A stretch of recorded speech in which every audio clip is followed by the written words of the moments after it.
We've all been told that eating meat will cause cancer, but what if I introduce you to a doctor who took himself out of hospice care from a terminal cancer diagnosis by eating meat? Stay tuned.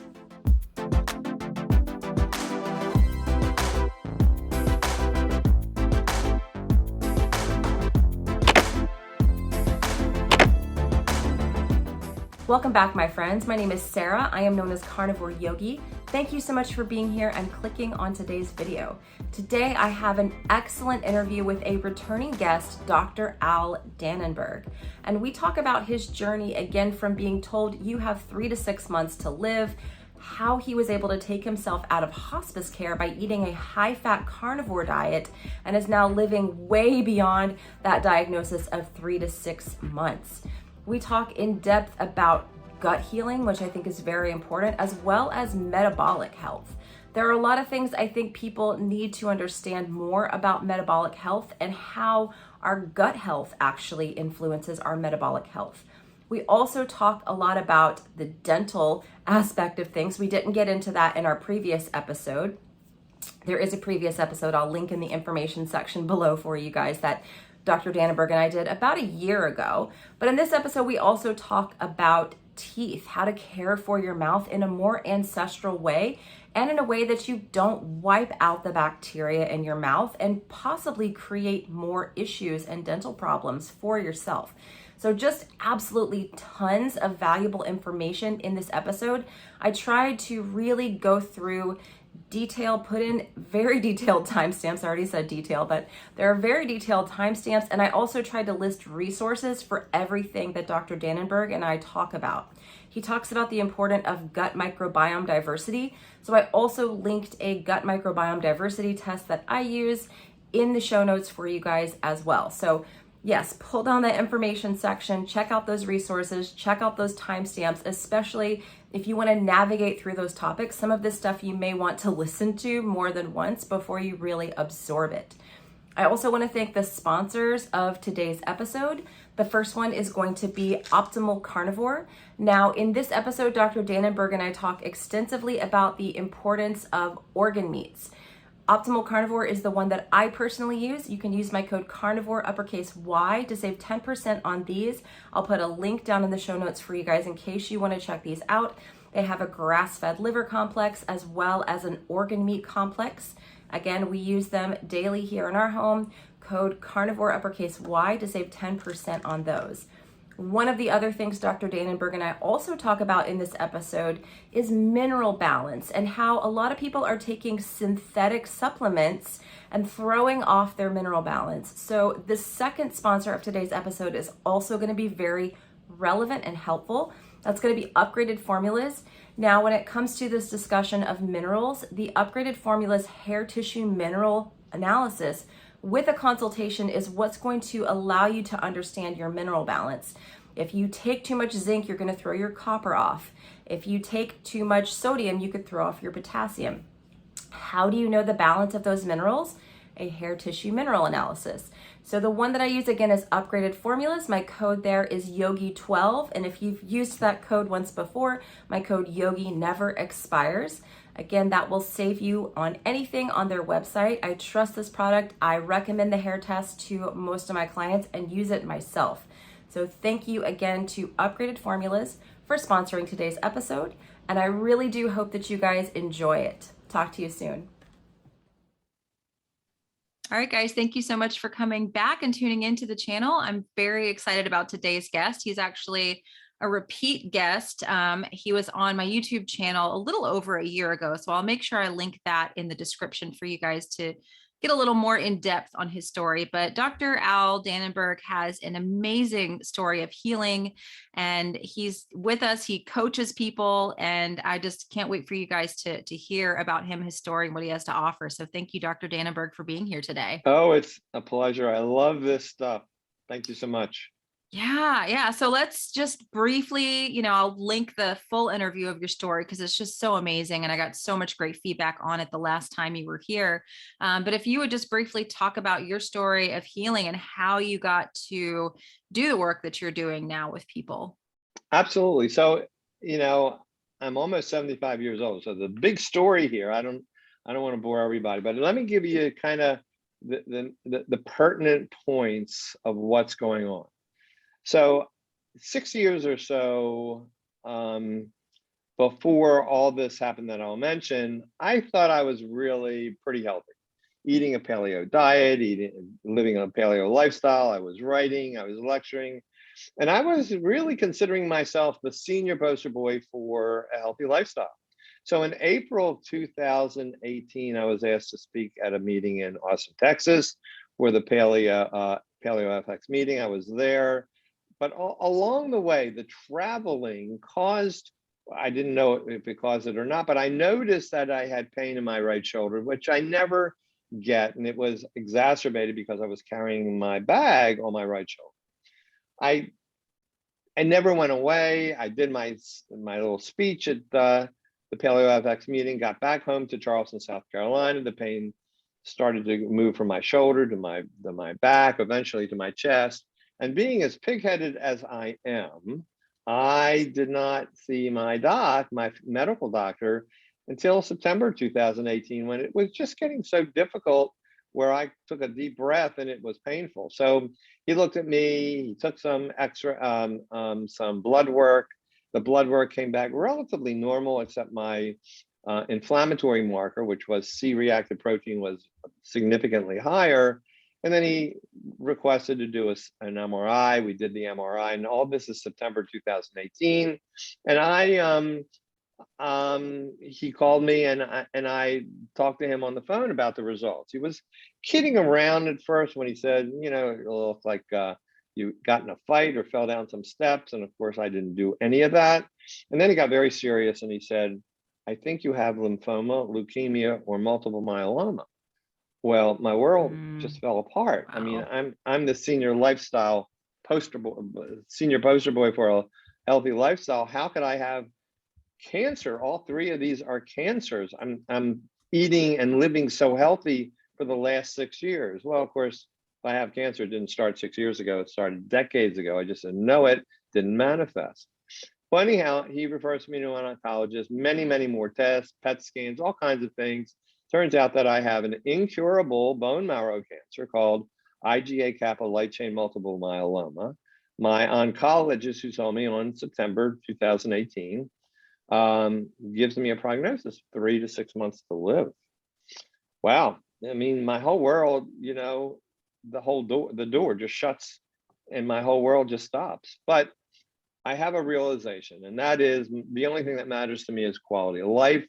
My wife, my 2 adult kids, and I are in the oncology office, my oncologist's office, and we get this report, and he wants me to start chemo the next day. And I said, well, why would I do that if I only have 3 to 6 months to live?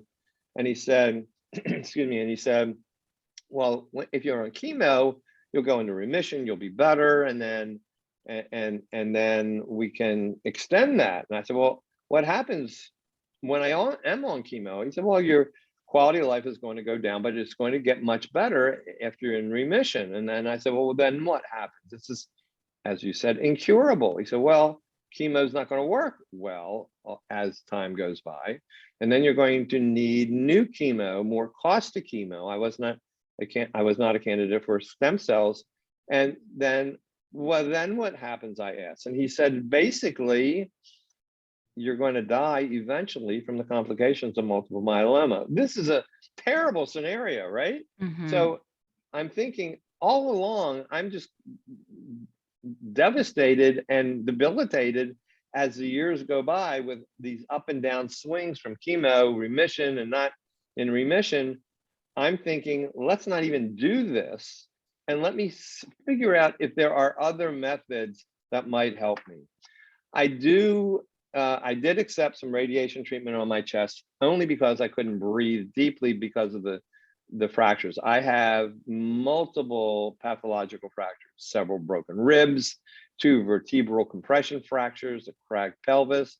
I mean, I was a mess. So what I did was to create what I call now my 10 unconventional cancer protocols. Did a lot of research, figured out some things that made sense to me. Like I said, I rejected chemo. And I did extremely well for another year. So August or so of 2019, 1 year later, and I'm seeing my oncologist every month, all of a sudden I'm in my bathroom, brushing and flossing my teeth, knowing that I have fragile bones, but I didn't realize what that really meant. And I twist to the left to throw my dental floss away. And when I do that, my right femur snaps in half. I crash to the floor, I break 2 more ribs, and my right humerus also breaks in half. Oh All my this gosh. instantly. Obviously, I'm in pain. My wife is in the other room. I'm screaming for her. She obviously comes to the room. Eventually, we get emergency services to take me to the hospital. And I know that I've already outlived my prognosis by 6 to 9 months. And I'm ready to die, and I want to die. Anybody that I know that has just fractured their hip in my age category does very poorly and dies shortly after. So at least many of them. And I'm just ready to die because I can't imagine getting fixed. I have all these broken bones on my right side. I get to the hospital, they fix my right femur because they don't want me to bleed out because the femoral artery is going to be perforated. They take care of that. They don't take care of my arm or my ribs. And they literally put me in a hospice hospital to die. I'm ready.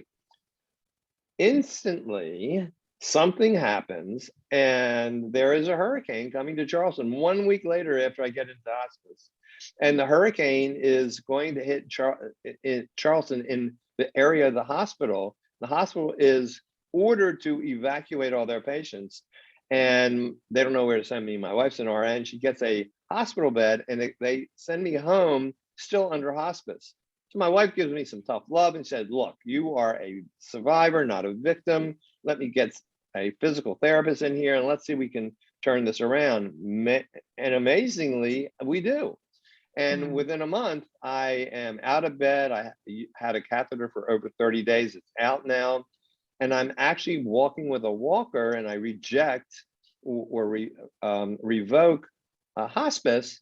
And I see my oncologist the next month in October and he's surprised I'm alive. So fast forward in May of 2020, I have a PET scan and the PET scan shows no active cancer. Wow. I am on immunotherapy at the time, which is not chemotherapy, which obviously helps. But my unconventional cancer protocols, without a doubt, supported my immune system, which is the critical element to all of this. Absolutely. With all that knowledge, I realized I need to share this information with people. And I was doing some coaching regarding diet and whatever that I had created, but now I was creating a more robust coaching program to help people understand how to recreate their robust immune system. And it has to do with lifestyle changes. Certainly the gut microbiome is critical and the integrity of the gut. And a diet that supports all the nutrients that we need that also avoids any anti-nutrients that are damaging the gut, creating systemic inflammation that feeds into cancer and all chronic disease. So that's where I am today, and I'm doing quite nicely.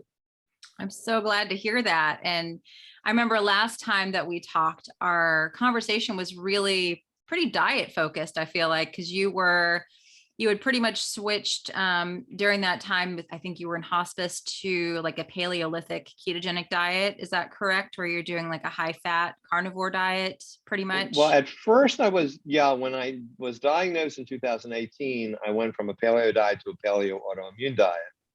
And then after I got out of hospice and doing some more research from in January of 2020, actually January 1st, 2020, after I'd done some research, I switched to a very strict carnivore diet, no plants whatsoever. And that's based on the case reports from the Paleomedicina Clinic in Budapest, Hungary, where they have treated over, I don't know now, maybe 5,000, 6,000 patients in the last 12 years that have serious chronic disease and cancer, and they're getting some beautiful results. Of course, not everyone. And they do case reports, and I'm monitoring these case reports, and everything is with a very strict animal-based diet with no prescription drugs at all and no supplements whatsoever. Wow. And that really, do you think that that was one of the things that just allowed this Well, cancer? it's one. First of all, I don't have a cure for cancer. Right. Definitely do not have a cure for cancer. But I think that is one of my 10 unconventional protocols. Mm. And I believe that it, as well as the other aspects to these protocols, will do what it needs to do to support my immune system. Everything, bottom line, is to make this immune system strong and not weaken it. So anything that could weaken my immune system would be counterproductive if I'm trying to heal or at least survive with quality of life and still, unfortunately, have this cancer. Mm. So I'm Gotcha. not cured and I'm not in remission. Gotcha. Well, you look great and sound great. Well, thank you. And Thank I you. love reading your articles that you put out every week. Dr. Danenberg has an amazing newsletter and articles that he publishes constantly. So I'll make sure I link that below for everybody. But you have just found this heart to help people with these 10 things that you say in this protocol. Can you go through that a little bit for everybody who's listening? Sure. It actually is on my website, and everything that's on my website is free. You can download it. It is my 10 unconventional cancer protocols. But let's go over some of the more critical and important ones, I believe. Certainly, a diet is critical. When I say diet, I don't like the word because it's not a diet that you're going to go into for 6 weeks and then go back to your unhealthy eating style. So it's a lifestyle way of eating, and it's basically animal-based. Today, it's not 100% animal-based. It was, but today it's basically 70%, at least 70% animal-based, nose to tail. And it's the animals that have the healthiest nutrients. Those are the ruminant animals. Those are the red meat animals. Basically, in this country, would be beef and lamb. And beef and lamb that are grass-fed, grass-finished, pastured, humanely raised. These are the animals that have the healthiest nutrients. And if you were to look at why that's the case, all you have to do is take the time to understand and do some research about our species evolution over 2.5 million years. There was a paper that was written in March of 2021 that was a phenomenal archaeological paper that showed clearly, and it was interdisciplinary, it showed clearly how human species were evolving, eating the majority of their nutrients from animals and a few maybe from plants. We are omnivores, but we lean toward being a carnivore. And the paper is excellent.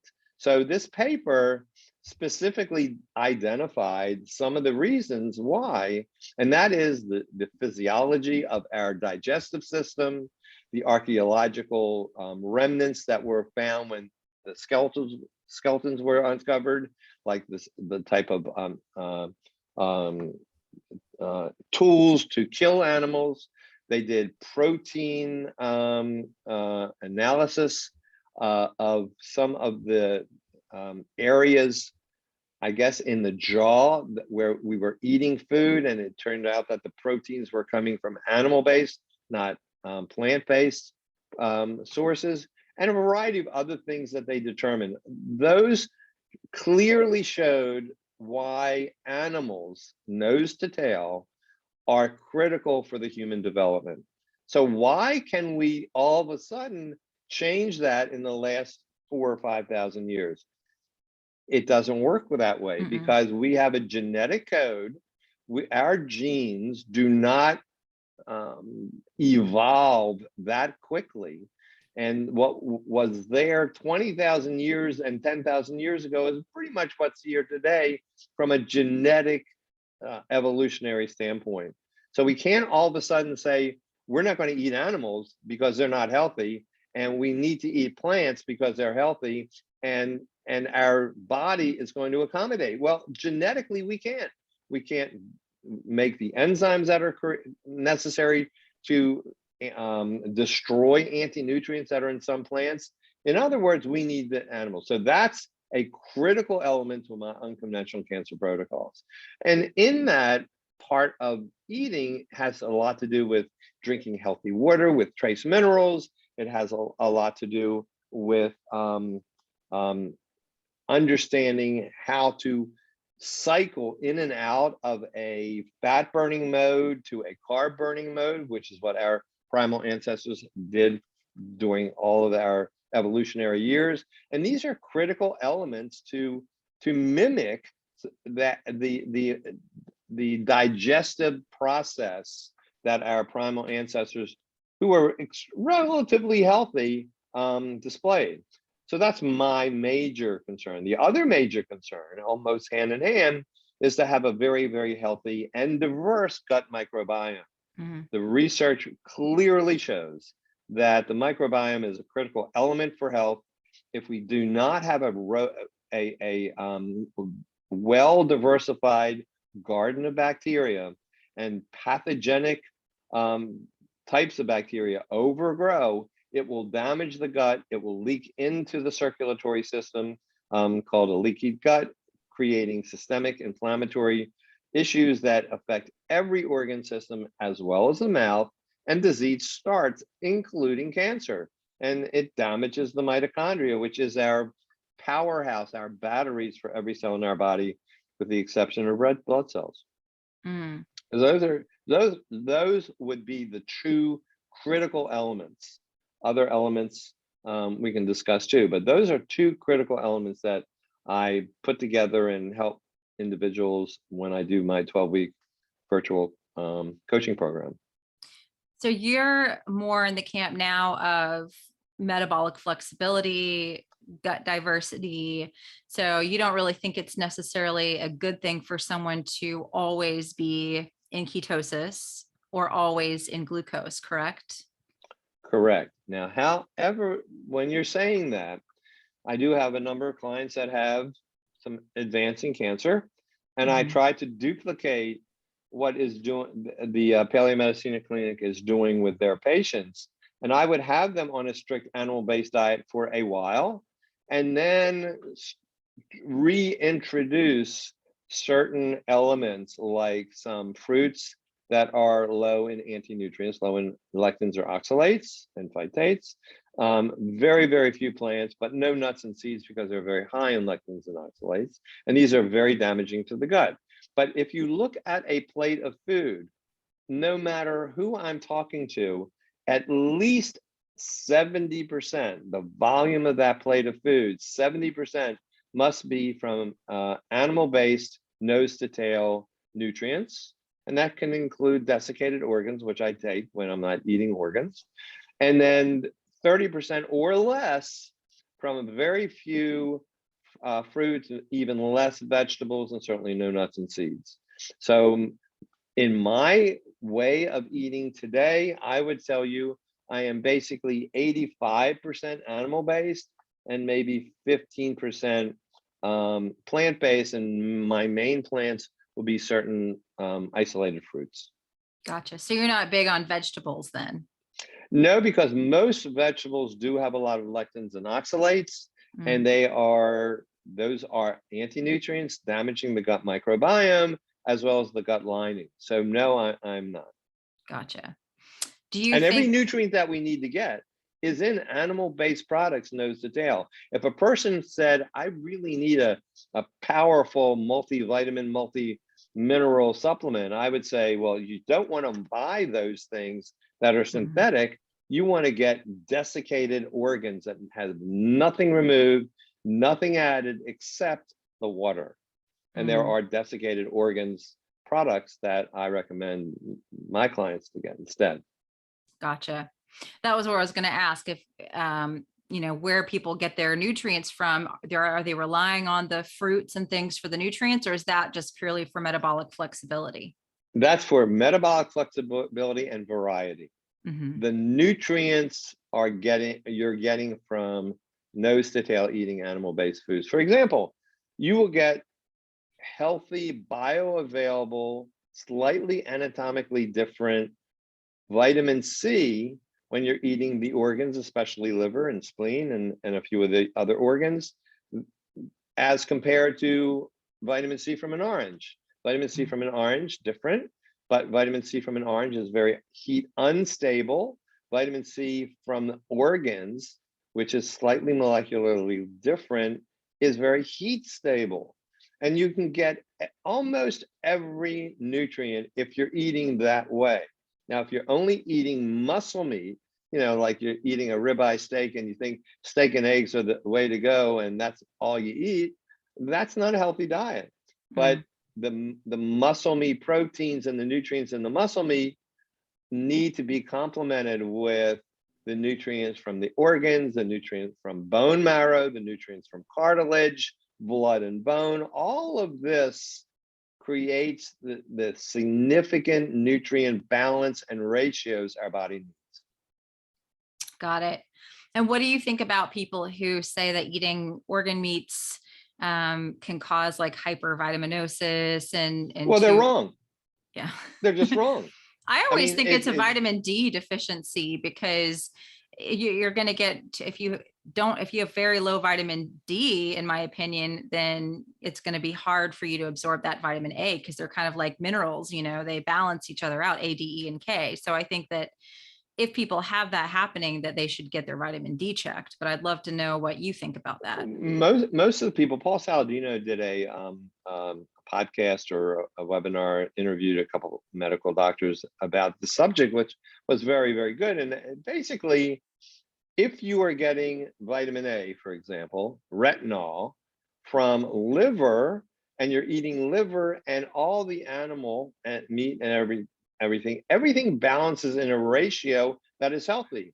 If you take a supplement of retinol, that's going to give you a problem. Just like zinc. Right now, most people think zinc is important. Zinc is important. So you zinc for COVID, zinc for cold, zinc for this, zinc for that. Zinc is critical. So all these supplements now have zinc. Now, look at the zinc. It's all chemically made. It's all man-made for the most part. But you get zinc in this supplement and that supplement, and these people are taking 10 supplements, and you're getting a truckload of zinc, which is overdosing zinc. And no one is talking about copper, right? Which is throwing critical. your copper off big time. I was copper deficient when I did a hair tissue mineral analysis, and I don't take zinc, but I was just copper deficient because I wasn't really doing a good job of eating my organ meats. And so exactly, since I added those back in, that my copper is great, as long as I make sure I get those organ meats in. But that's one thing. Yeah. If you're taking a bunch of zinc, you're throwing off your copper. Just like if you're just adding nothing but salt, you could be throwing your potassium off. Like things, you don't just add one thing, Everything works in balance and ratios. So you want something that is bioavailable. You have to have a healthy gut that can absorb all this, that needs to be bioavailable. But in addition, it has to be in its proper ratios with all the symbiotic other elements. For example, there are people that take fish oil capsules that think they need that so that they get healthy omega-3 fatty acids. Well, let's say the fish oil capsules comes from wild-caught salmon, everything is right, and the extraction of the omega-3s from the wild-caught salmon gives you these fish oil capsules with lots of omega-3 fatty acids. Unfortunately, this is a very unstable fatty acid. All the fatty acids are unstable like this. And so these polyunsaturated, unstable fatty acids are in this little capsule or some kind of a form, and they break down over time. In addition, they have been processed. Something had to happen to pull out the omega-3s from the other synergistic elements in the wild salmon to put it in a fish oil capsule. And you're not getting the right ratios of what else balances it when you're taking a strict fish oil capsule. So studies have shown that some of these fish oil capsules are not only not beneficial, they're harmful. There is no reason to take a fish oil capsule. If you want to eat animal products, and I'm saying ruminant, now we're talking about red meat animal products, you'll get all the omega-3s and all the other omegas in the polyunsaturated classes that you need in proper ratios if you're eating grass-fed, grass-finished beef or lamb and all the organs. You'll get all the omega-3s right there, as well as all the other numbered omegas. So the important thing is to be in balance with bioavailable ingredients that are symbiotically attached to everything else that it needs to be made from, so that your body knows exactly what to do with it. Gotcha. I hope I'm making sense. Yeah, it It's does to me. important to get the original source and not extract something from the original source and saying this is all you need, because that's not what you need. You need everything in balance from the original source. Yeah, I think it's much better to get our nutrients from food than it is from any kind of a supplement, because it's like you said, it's not in balance. It's not accounting for how that works in the body at all. Correct. And now there are a couple supplements that I might take, like vitamin D3, because I can't be in the sun as much. I have some physical limitations. Vitamin K2, maybe I need, maybe not, depends on how much egg yolks I'm eating and other things. But the important thing right now is to take as much, like you said, with whole food than supplements, which is a rare thing for me. And I do want to mention that desiccated organs, although they're considered supplements, I don't consider them supplements. Yeah. I think supplements are man-made extracted elements that are in processed form that you take in addition, hoping to improve a particular product or element. Organs, if you're getting it from the right sources, are nothing, like I mentioned, are nothing other than the raw organ with only water removed. All the nutrients are there, nothing is added, nothing is subtracted, and it is in a capsule that's made with bovine or cattle collagen. So you're getting all of the product of the whole food except the water. So it's just a dried food. That's all it is. Gotcha. And I wanted to ask you about healing the gut. Like, I know a lot of people talk about healing the gut and how important that is for our immune system, but what does that process usually look like? Do you give people a GI map test, or do you have a certain protocol that you follow for that? It's very interesting that the gut has been implicated in almost every chronic disease known to man. I would say every chronic disease, but I can't prove that. But it has been implicated. Dysfunction in the gut will create dysfunction in other organ systems, and all chronic disease literally emanates from an unhealthy gut. So it's very difficult to say you have an unhealthy gut, because some of the tests give false negatives and false positives. There are some things that are indicative of an unhealthy gut. For example, if you have any bleeding gum tissue, if you brush or floss anywhere in your mouth, anywhere, only between two teeth on the lower right side, for example, and every week, not every day, but every week you notice a little bleeding, you have gum disease, and it will emanate from an unhealthy gut, unless there's bad dentistry or a broken filling or something like that. But assuming that's not the case, that inflammation in the mouth is a direct result from gut dysbiosis, bad bacteria in the gut, overgrowth of bad bacteria in the gut, weakening the epithelial barrier, causing a leakage of toxic material into the bloodstream. The immune system reacts, so it's constantly fighting this infiltration into the bloodstream 24 hours a day, 7 days a week. So you're weakening the immune system. That those toxic elements go through every part of your body, including the mouth. It changes the biology or the garden of bacteria in the mouth. The immune system is weakened. It cannot do the ideal thing that it needs to do. And overgrowth of bad bacteria in the mouth cause inflammation and bleeding. So that is a sign, from all the research I can gather, putting the dots together, that is a sign of a leaky gut.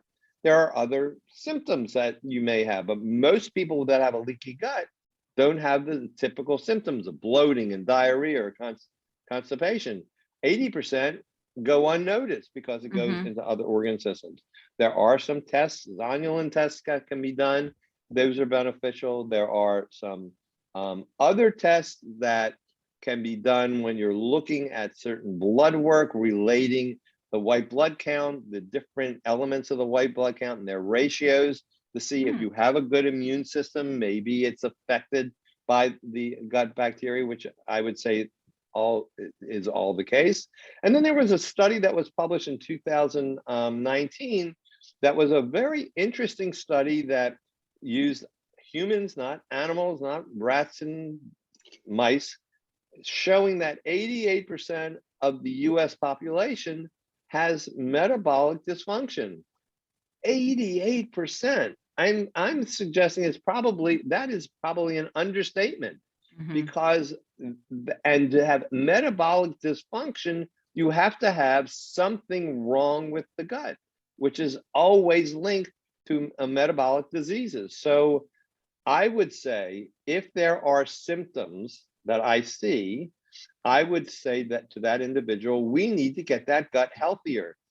There are some tests that are very, very excellent to help understand the diversity of the gut bacteria.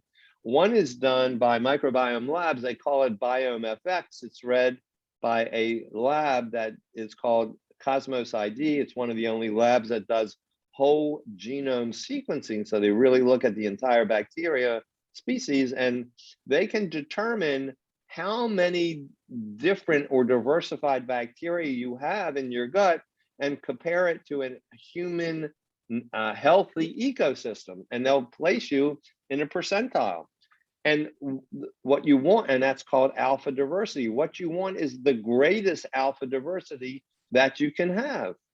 What I've done for my body and my gut, when I did that test, I think it was June of last year, my alpha diversity was in the 98th percentile. That's phenomenal. Absolutely phenomenal. There are other tests that I work with my clients where we look at glycemic variability. How is the glucose being metabolized by insulin? How many swings up and down from an average do you have, and how great are those swings of glucose in the blood? And that way you can identify a healthier or a less healthy person. There are studies that show if this glycemic variability, glucose variability, has a high standard deviation, meaning it has lots of highs and lots of lows back and forth, you are more at risk to chronic disease and cancer, and your immune system is more compromised. If that standard deviation is low, like less than 14, then you have a healthy immune system and less risk for chronic disease. So we look at these things. Certainly vitamin D3 levels in the blood, a test would be 25 hydroxy vitamin D. To determine if you have enough vitamin D3, which is the storage vitamin, 25 hydroxy vitamin D is the storage of vitamin D before it becomes active vitamin D.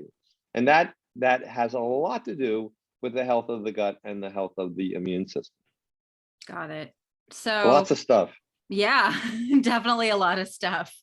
Do you think someone eating an animal-based diet without adding in fruits, because you said that the fruits are really for metabolic flexibility, but do you think if someone was just sticking to an animal-based diet with organs and marrow and all the things you mentioned, that they're capable of having that diverse microbiome? Or do you think they need to take probiotics, or what's your stance on that? According to all the research from Paleomedicine Clinic, their patients are on this ketogenic diet, and they do that for years and everything is fine. They monitor all their blood work on a regular basis. I think you can do that well, but I do believe this is not the normal way our primal ancestors have lived, and it's not the normal way primal society, and there are only a few that are still very true to a primal lifestyle living today. Yeah. They do not eat and stay in ketosis 24 hours a day, 7 days a week. They are in and out of ketosis. probably in ketosis much more. They may not eat for several days. Certainly our primal ancestors didn't have food. They didn't have a local grocery store to go get their hamburger, right? Right. McDonald's wasn't there yet. So they don't have the food every day. So they are fasting. Their bodies are producing ketones. They're using their fat stores. When they do have carbs, they go back into a carb burning mode. And then when they're not in a carb burning mode, they don't have cravings for potato chips or cake. They simply go back into a fat burning mode. And that's a normal in and out of ketosis type of lifestyle, diet lifestyle. And that would be called metabolic flexibility. And there are many studies that have been published that shows if you are metabolically flexible, you have much less risk of chronic disease. And this goes hand in hand with everything that I've suggested as to a healthy glucose variability and a diversified gut microbiome. All of this is all part of supporting a very healthy immune system and the way to go from this point on. It's the only method for your body to fight illness and infection, and that is a robust immune system. So you definitely think that ability to jump from ketosis back to glucose to ketosis is part of that robust immune system function, correct? Absolutely. Absolutely. And I do that on a regular basis. I monitor it. I have a breath meter that monitors my ketone levels. I monitor it so that I know where I am, but you can almost feel when you're in ketosis. You can feel it. Yeah. Yeah. I just this year have been bouncing and trying that out, and I actually really like it. I haven't been doing it as much during the winter, but during the summer I did one day a week, have carbohydrates and then go back to ketosis, and I was easily back in the next day. No issue. I was surprised at how good my body was at just kind of going back and forth. And it was not hard at all. When you are metabolically flexible and you are doing what you just said, there are no cravings per se. It's not like you feel like you have to fill your face with all these carbohydrates and all of a sudden you have to fill your face with more carbohydrates when they start to break down in the body, because you're not addicted to the carbs anymore. So It is easy to move back and forth from a carb burner to a fat burner without the cravings, because you've gotten over that hump. But that's a hump that everybody has to go through. Definitely. At least in the United States, eating the way we do, everybody's going to have to go through that little hump until they get used to and have become metabolically flexible. Sometimes it takes 3 weeks. Sometimes it could take 3 months. It's not hard and fast for everybody to get into a metabolically flexible state in a certain time period. I agree. There's a lot of variability there. And, just on that token, I think that if people are going to do the refeeding, that you should stay with like fruits, whole foods, because I have seen people that try to do a refeed and they add in processed foods, and then that's when they do get the cravings. And then one day of a refeed turns into several days of, let's go off the rails, because those foods are engineered in a lab for us to overeat. I mean, that's how they were designed. They know, these people that know what putting out these processed foods know what they're doing. Mm-hmm. They know how to make a buck or two. And of course, their concern is to feed the population that will pay for it. Yep. They're not interested in providing nutrition for the human body. Yeah, it's frustrating when there's so many, I guess, dietitians and nutritionists and people on Instagram and online that have this whole thing of all foods fit, there's no bad foods and no food should be off the table. You should be able to fit everything in. And I'm like, if it's processed, people are going to overeat it. And your whole like all foods fit thing is just not on the table. If you're eating a whole foods diet, maybe. But if you're adding in processed foods, you can't tell people that they're not going to have cravings and they're going to be okay. Let me tell you a funny story. So I go to my cancer clinic every 4 weeks, It's a well-respected cancer clinic where I live. My oncologist is awesome. This is the one I started with. I've been seeing him on a regular basis. He's conventional, but he really understands what I'm trying to do and wants more information as I unearth it. So when I do my immunotherapy, this immunotherapy to help my immune system kill malignant plasma cells once a month, I have to go into part of the clinic is called the infusion clinic. So this medication that I take is just an injection sub-Q, meaning subcutaneous in the basically the fat of the belly area. And so that area, the infusion clinic, is also where cancer patients have ports or openings in a major vein in their neck, where they get their chemotherapeutic drugs. They're in the cancer clinic for 2 or 3 hours at a time, and they have a different frequency. Every cancer drug has its own frequency with a patient. But the nurses in the cancer clinic offer chocolate chip cookies and Coke to these people. And when I was diagnosed with cancer, I had to go through a mandatory dietitian interview. So the dietitian interviewed me and explained what I needed to do. You know, like, I'm ignorant, and that's fine. You know, I'm the ignorant one. She's going to tell me what I need to do with my cancer therapy. She had no idea if I was doing chemo or whatever, but I was a cancer patient in the cancer clinic. So I had this interview with her, and somewhere along the way, I said to her, well, what foods can I eat? And she said, anything you want, as long as you feel full. The only important thing is you don't lose weight. Well, cancer patients, when they're not aware of what they need to do, tend to lose a lot of muscle mass because they're just not eating right. But this woman said, I can eat anything I want. So I said to her, you mean if I want to have some cake or pizza or whatever, I can eat anything? And she said, yeah, as long as you don't starve or lose weight, anything you eat is okay. What a crock. This is not the way. This is a cancer clinic now. How can you talk to patients that are living with a life-threatening disease? Some of these patients obviously are terminal. I have an incurable cancer. Why would I put things in my body to hasten the destruction in my body? Because certainly glucose feeds cancer cells. Dr. Thomas Seyfried has written a numerous amount of material that shows cancer is not a disease of genetics. It is a disease of metabolic mitochondrial dysfunction.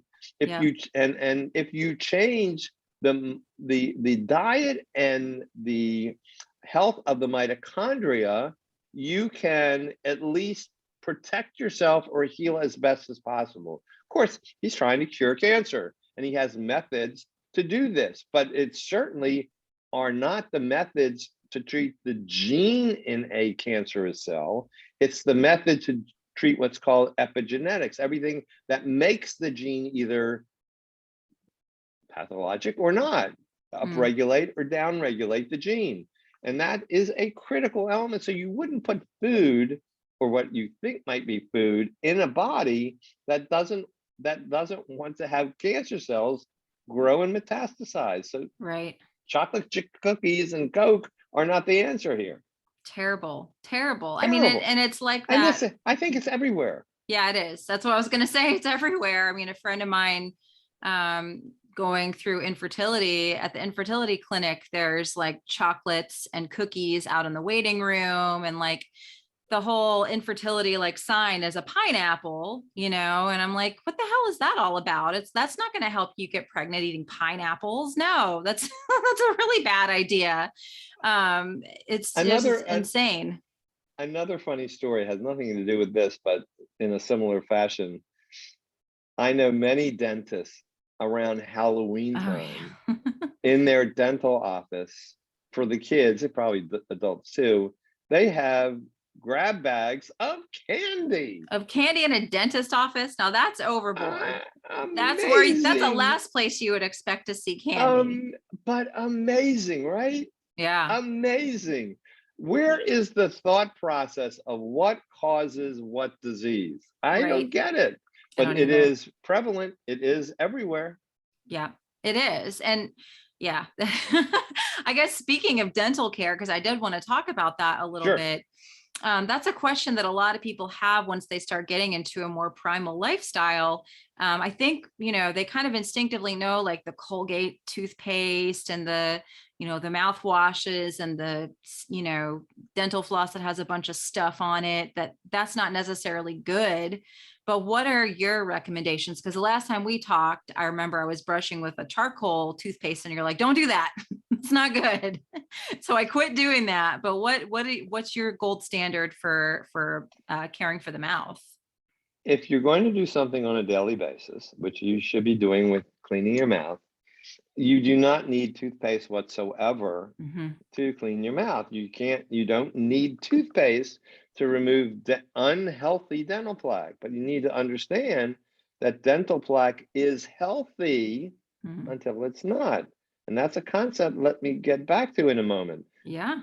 The problem is you go to a dental office and the hygienist says, or they give you tubes that have stannous fluoride in it, or Mm-hmm. antimicrobials, or bentonite clay and activated charcoal, and all these things, xylitol, all these things damage a healthy biofilm called dental plaque.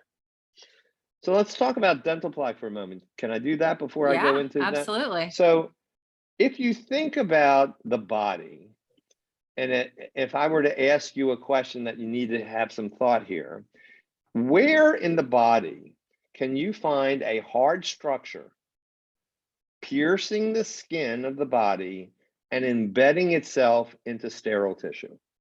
Where in the body does that exist? Now, I don't know where that might exist other than the mouth. Mm-hmm. In the mouth, you have a tooth made up of some hard structure, piercing the gum skin, embedding itself into sterile bone. So you have this wick-like structure. The tooth stabbing into the gum tissue, which is the epithelial gum tissue, literally anchoring itself into the bone, which is always sterile for the most part. If there was nothing to protect that element that's sticking, the tooth sticking in the bone, the bacteria in your mouth, and there are maybe 700 species of bacteria in the mouth, which are normal, that bacteria could slide down this wet, slippery surface of the tooth like a sliding board, go right into the sterile bone, and the bacteria would have a field day, and the bone would necrose or die, and our species would cease to exist. You and I wouldn't be here. We would have no teeth, and we didn't have teeth. We couldn't chew food, and we wouldn't have nutrients. Our body would wither and die. That doesn't happen. Why doesn't it happen? Well, there are elements under the gum that attach the root of the tooth to the bone, that are within the bone and the ligament and everything else that's going on, that have active immune cells to kill bacteria. Okay, but that's not what I'm talking about. There is a superficial process that also helps to kill bacteria, and it's called a healthy biofilm, which is dental plaque. So dental plaque is this film between the gum and the tooth that's sticky and stays there, relatively invisible, and it's made up of 200 or 300 different species of bacteria. If you were to identify each species, some would be potentially highly pathogenic. If they were to overgrow, you would have lots of infection. But in their balanced state, they provide good things and bad things all in combination for a healthy biofilm. So this healthy biofilm that will do 3 very specific things, at least, to protect the space between the gum and the tooth from bacteria getting under it. Number 1, they make hydrogen peroxide. The natural biological production of hydrogen peroxide by these bacteria literally kills other pathogenic strains of bacteria in the mouth and the saliva that want to get through. So it literally kills bad bacteria. from getting under the gum and the tooth. It also has buffers, chemical buffers, to keep the acid level to a certain level state of a pH of 5.5. Anything that's above 5.5 will not cause tooth decay.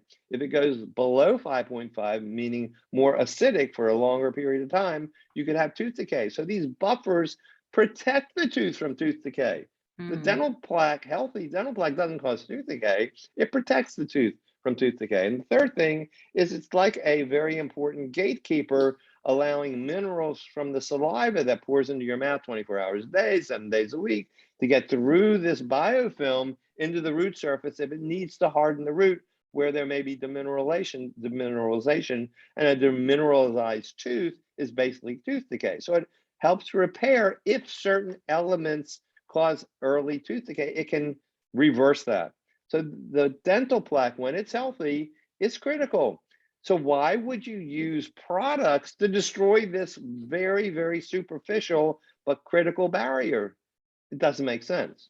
Yeah. So when you brush your teeth and you brush it correctly, you'll not remove the underlying element of the dental plaque that is important, but you may remove excess dental plaque if you have unhealthy dental plaque because of the unhealthy gut microbiome or a bad diet. You'll be removing it properly. So you brush properly, you don't need toothpaste. If you want toothpaste, you can use some salt water, that's fine. If you want toothpaste, I use a toothpaste called Revitin, Revitin. You can get it on Amazon, you can get it on their website, revitin.com. It is a very gentle, biologically balanced toothpaste that will not harm the dental plaque. It has nothing in it to kill the dental plaque, to make it unhealthy anymore, but it helps to foam and taste good if you want to do that. So I would only use a gentle toothpaste like Revitin if you want to use a toothpaste. You need to brush at the gum line, you need to floss between the teeth, you need to use little cleaners, almost like toothpicks, but they have— I have the little picks that you yeah, can— the silicone. So Yep. that's the best way. TP, the company TEPE, makes Okay. what's called TP Easy Picks, and they are ideal to clean between the tooth and the gum margin, and it removes all the unhealthy dental plaque. And then you want to clean your tongue, because the backside of the top of your tongue harbors many, many bacteria that are critical to be there. But when they overgrow, there are food particles that are decaying in that area, bad bacteria that are overgrowing. 80% of bad breath comes from that surface. So if you want to clean it, the best and easiest way to clean the tongue is to take maybe a teaspoon, invert it, go back on the top of the tongue as far back as you can go before you gag, and then press the spoon, inverted spoon, pull the spoon forward on your tongue, and this milky liquid will accumulate in the bowl of the spoon. You can throw it out, of course. If you want to get geeky and a little bit weird, you can take this milky fluid, put it on the top of your hand, like here, let it dry, and take a whiff. And that's what your bad breath smells like. Not so pleasant, but at least it'll teach you what you're doing for yourself. Now, so is that similar to like a tongue scraper? Because I have one of those too. Yeah, so you can buy a tongue scraper. Yeah. You know, you can go out and buy a tongue scraper, or you can use an inverted teaspoon, which is as perfect as a tongue scraper. Yeah. Cool. Okay. Well, I feel good. I feel like I'm doing everything right. And so no mouthwash. No, the whole purpose of a mouthwash theoretically is to kill disinfectant. bacteria. And you don't want to kill bacteria. It's good, right? Right. Now, if you have an infection, let's be clear about this. If you have an infection and you need something to kill bacteria, obviously we need to do that for a short period of time, like a week to 10 days. When I was in practice, certainly I wrote prescriptions for systemic antibiotics if we needed it, but you need to be aware of the collateral damage. You're going to kill a lot of good bacteria, and you have to be prepared right away to help rebuild that bacteria to a healthier state. If you take a systemic antibiotic like penicillin, Amaxil, or Moxilin, you could damage this gut bacteria for months. So you need to, even a 10-day round will destroy the gut microbiome for months. You need to reestablish that healthy gut microbiome. It takes a longer time Hmm. to reestablish the healthy gut bacteria than to destroy it with an antibiotic. And antimicrobial mouthwashes are like antibiotics. You're just Mm. killing things, and you don't want to kill on a regular basis. So daily mouthwashes are not good. But if you have an infection and you needed some type of mouthwash to kill bacteria for a week to 10 days, I don't have a problem with that, as long as you understand how to repopulate the bacteria. And that would be probiotics. Well, you have to be aware of the gut microbiome. So you have Mm. to instill a healthy gut microbiome. Probiotics are good, but you have to not only make new diverse bacteria in the gut, but you also have to heal the gut lining, which is called a Mm. leaky gut, where there's holes. And the way to do that, the probiotics help, but Right. also there are methods to bind toxic elements in the gut that are leaking into the bloodstream to Hmm. allow the epithelial barrier to heal. One of the things that I use on a regular basis now is colostrum, and it Okay. has phenomenal research in the way it heals the gut. Now, there are a lot of colostrums out there. You got to be Yeah. careful. You have to Yeah. be a whole colostrum that does not that has everything except the water removed, and the colostrum must be collected from the mom, the cows, after the calves have used the colostrum. So 6 hours or so within calving, that colostrum is very, very concentrated. The calves drink the colostrum within an hour or two, whatever they need, and then the next several hours, that colostrum could be collected and not really processed, but it is processed so that the water is evaporated in a very gentle way, but nothing is added and nothing is subtracted. Some of the products make their colostrum after 2 days. Well, 2 days of colostrum is not colostrum anymore. It's a Hmm. little bit of colostrum and a lot of milk. You'll get pure, thick colostrum for the first 6 hours or so, and thereafter, the mom is producing milk that dilutes the colostrum and has none of the kind of benefits that the colostrum has. Great. So do you like, I think Dr. Saladino has a colostrum, does he not? Or Yeah, do his you like colostrum that is one? great. Well, yeah, but I think you need more than that. So Okay. his colostrum would be 6 capsules a day. That Hmm. would equal, I think, 3 grams of colostrum. I think that that is insufficient if we're trying to do what I do. So what Okay. I do, I eat colostrum a lot because there's indication that it may even help with healing cancer. I don't want to go into Interesting. that, but I do that. So I eat hold on to your head here. I eat 6 tablespoons of colostrum a day. And Wow. what I Okay. do, and I tested this, I did a 72-hour colostrum fast. I Okay. didn't eat anything except 6 tablespoons of colostrum, two Wow. tablespoons 3 times a day, 3 tablespoons 2 times a day, and I measured my ketones. So I started off on a carb burning day. So my ketones were literally non-existent, and I only ate the colostrum and only drank water that was replete with trace minerals, Himalayan salt water. Um, and I could see my ketone levels rise to a very high level of dietary ketosis for the entire 72 hours. Once it rose to that point, it stayed there for the next 2.5 days. So I know that the colostrum isn't interfering with my ketosis, Mm. and the healing benefits of colostrum are amazing. Several papers in the last 2 or 3 years have been written about bovine colostrum and healing the gut and helping with athletes to replenish their nutrients and muscle repair. Even it's being used and studied with longevity research and stem Okay. cells.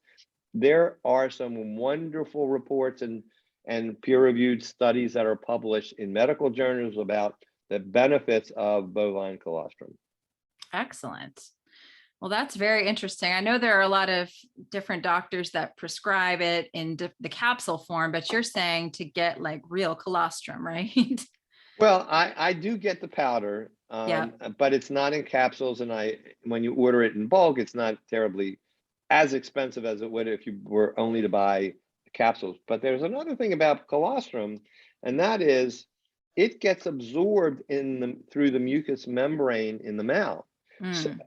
So I want to eat the colostrum. I take the colostrum. It's very fatty, so it doesn't mix in water really well. So I mix it as a little paste, and then I make it a little more watery. But I like to eat it as a custard type consistency. Okay. And when I eat it, it gets in my mouth, it gets under my tongue, it gets around my teeth. There are studies that show that it gets absorbed through the mucosal tissue, gets directly into the bloodstream in that process. And when you swallow it, of course, it gets into the gut, does what it needs to do. But there's also anecdotal information that the colostrum improves the health of the bacteria in the mouth. So I'm getting a lot of benefits by eating it rather than taking it in a capsule that avoids the mouth and the mucous membranes and it only goes to the gut. So I want to eat the colostrum, not take it in a capsule. And I want to eat enough to make a difference. And the research suggests that you need to have maybe 1 tablespoon 2 to 3 times a day to have the most benefits. And I do eat more than that. Yeah, you do 6. Wow. 6 tablespoons a day. Yeah. Wow. Well, Yeah. I mean, if it helps, that's huge, because I think the gut is such a huge problem. That's probably the biggest thing that people reach out to me and say, I have a leaky gut, I have histamine problems, I have skin problems, I have this, and this, and what do I do? And that's one resource now that I'll definitely be able And to. you know, when the things that you just mentioned are the typical manifestations of a leaky gut. So if you have skin issues, you have sinus issues, you have eye issues, you have a variety of problems like rheumatoid arthritis, you have maybe multiple sclerosis, you have Parkinson's disease. These are all related, lesions in the mouth, all related to a leaky gut without necessarily having diarrhea or constipation or bloating of your gut. 20% will have those symptoms in the gut, 80% will not, and they manifest outside of the gut into areas that you wouldn't relate to a problem in the gut. People that have allergies, definitely, I would say 90+% have a leaky gut that's contributing to it. Just to heal the gut isn't going to take care of the problem completely. The gut can heal itself, and if you do everything right and not irritate the gut at all, that's easy to say, not always easy to do. But if you do that, the gut cells are the most reparative cells in the body. They replenish themselves, they replace themselves every 5 to 7 days. If you did everything wrong today and you did everything right tomorrow, in another week, you'd have another healed gut lining. The problem is you may have other antibodies that are circulating in your blood because of the problems you already had. And it takes time for them to break down. There was a study that talked about that sometimes, even if you have the healed gut, if you've had so many problems with antibodies that have been created by a weakened immune system, compromised immune system, and damaged other organ systems, even now that you have no leaky gut, it may not heal the organ system anymore. So there is a point of no return. So the sooner the better. You always can improve the situation, but you may not get total repair. Got it. So someone who's in that situation, which I hope not a lot of people that are listening are, would you recommend that they would do a lot of colostrum, stay on a animal-based diet? Like what, and do you expect that they would see some improvements to feel better? Okay. I'm a perfect example. This is what I do. This is exactly what I do. And the rest of my unconventional cancer protocols, like I said, it's available that anybody looks at, and it's very detailed, and everything I do links to where I get what I get. And I even give you the doses and what I take. But everybody can improve their immune system no matter what state of health they are in. The sad thing is, I can't cure disease, and there is a point where I may not be able to I can't extend life, but I do know that we can improve the immune system as best as it can at that moment, and that is beneficial. And you'll feel better too. Definitely. You definitely will feel better. Awesome. Wonderful. Well, I feel like this has been such a, like an hour just flew by. Oh It's my been goodness. such, it really did. It's been such a great conversation and so many nuggets of wisdom in here. Where can people find you if they want to learn more about your work, what you do, or even get some coaching from you? Of course. So my website is drdanenberg.com, and that would be spelled D-R-D-A-N-E-N, B as in boy, E-R-G.com.